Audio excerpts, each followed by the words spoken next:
Hello, Year 10, and welcome to Lesson 3 of Viewpoint Writing.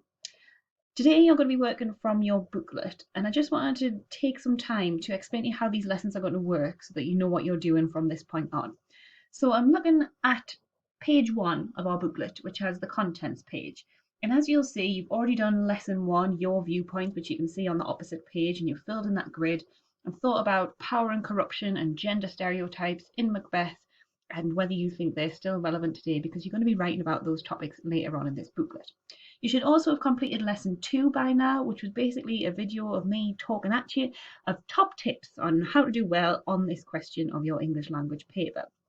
Your third lesson then today is all about analysing a model speech. So you're building up to writing your own speech. So if you look at the rest of this contents page, all of these lessons are going to follow the same format. So you're going to start by analysing a model. You're going to pull it apart, see how it works, and try and learn from it. The next lesson, you'll plan your own version of that form of writing. And the following lesson, you'll have the whole lesson to write it.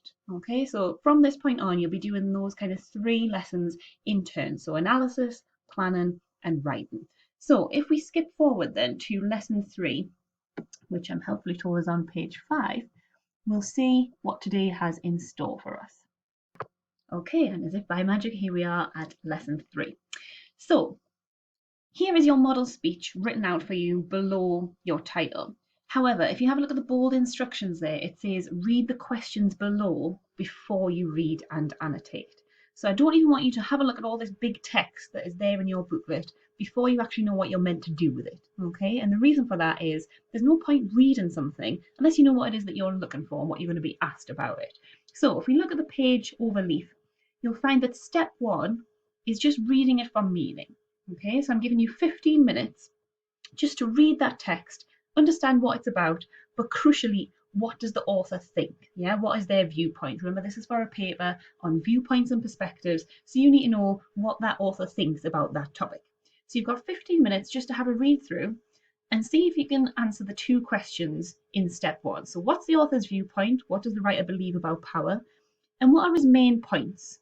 So I would probably be splitting that into what point does he make in each paragraph, or it might just be that you think there are 3 key ideas in this text and try and kind of look for what he's using to back himself up here. Okay, so spend 15 minutes on that.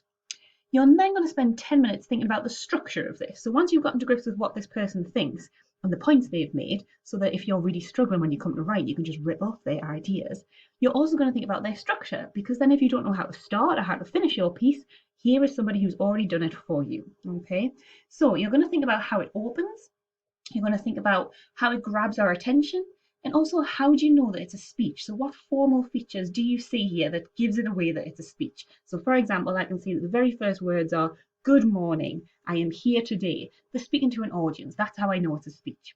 So everything that's in blue under these questions are just sentence starters if you feel like you need them.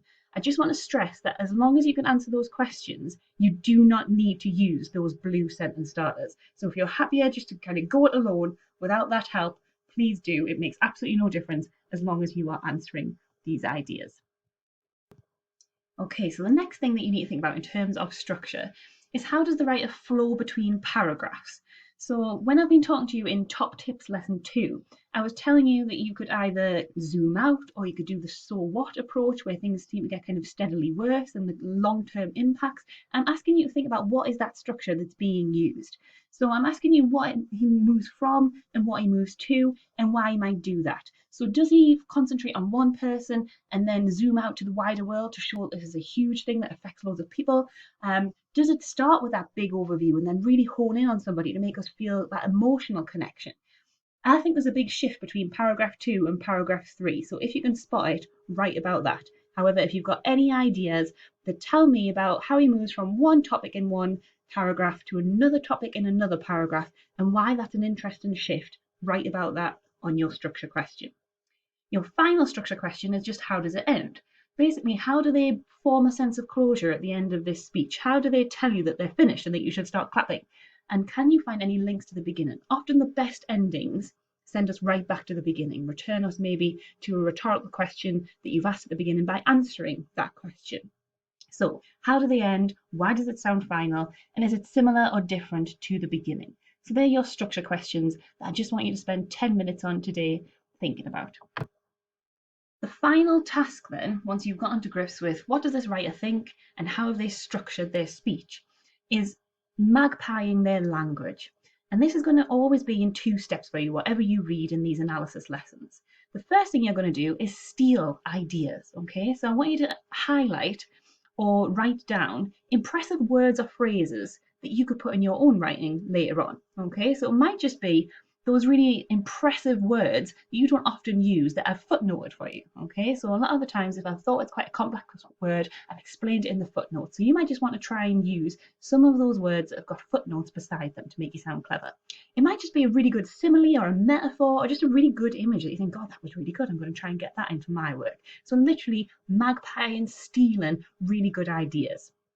The last thing that you're going to do for language is find and explain the best examples of certain techniques, okay? Now, the way that this kind of booklet is structured is that I've made these tables where it's got the technique down the left-hand side, then you write down what you think is the best example of that technique in what you've just read, and then you explain why it's effective. I've filled in quite a few of those boxes for you today. As these lessons go on, I expect you to get a little bit better at this, and I've filled in fewer and fewer, okay? But the rule is that this is just a 45-minute English lesson, so you get done what you can get done. If there are questions that you're a bit stuck on, then please do email your teacher at the end of the lesson in your 15-minute break if it's something that you think you're never going to be able to answer on any of these texts. Or if you find that you're only getting maybe 3 things highlighted and 3 of the boxes of the table filled in the time, that's absolutely fine. Just do what you can in this time, get as much done as possible, and please don't worry if you don't get to the end of the lesson, okay? So think about those techniques, where do you see them, copy out an example, and just comment on why it's effective. So every analysis lesson will go through that. Okay, so now you know the questions that are going to be asked of you every lesson. Every lesson you're going to be asked, what does the writer think? And how do you know? What points do they make? You're going to be asked, how do they structure this? How does it start? How does it flow? How does it end? And you're going to be asked, what's the best language that they're using? And what are the best language devices that you can spot?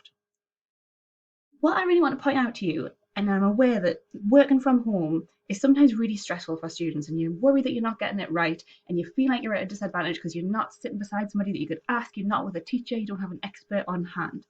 What I think this booklet kind of gives us an advantage in, though, in that we never have in school, is that there are lots of stuff at the tips of your fingers that could really help you with this, okay? So I know in top tips, I was telling you about the use of synonyms, okay? So if you find a word that you don't understand, then a really simple way, as I've said, is just to click on that word, right click it, and go down to synonyms, and it'll tell you what that word means in other words. So this is a big advantage that we never have in the classroom. If you don't understand a word, you can look it up straight away. You could also copy and paste it into Google, couldn't you? So a really big advantage here is that you can immediately Google anything you don't understand. Another thing that I think is quite important, I personally really, my brain only works on paper, I think. Paper and a pen because I am 103. And so for me, I would want to print this page out so I could write all over it and I could highlight it and I could do all my annotations in the margin. But this is 2020 and maybe Dr. Williams is a little bit behind the times. So of course, you will be aware that there are really important functions here, such as the highlight function at the top. So one of the things I might want to highlight is good morning because I know then that's a formal requirement of a speech. And I can just do that straight away on here without any kind of trauma, without losing my highlighters, without it running out, without losing the lid. Yeah. So another advantage to working on Microsoft Word is that you can just do it all in the one document without having to print and maybe save the planet. The final feature that I want to point out to you that I think is probably the best bit about working from home on your computer is that you can get somebody to read this to you.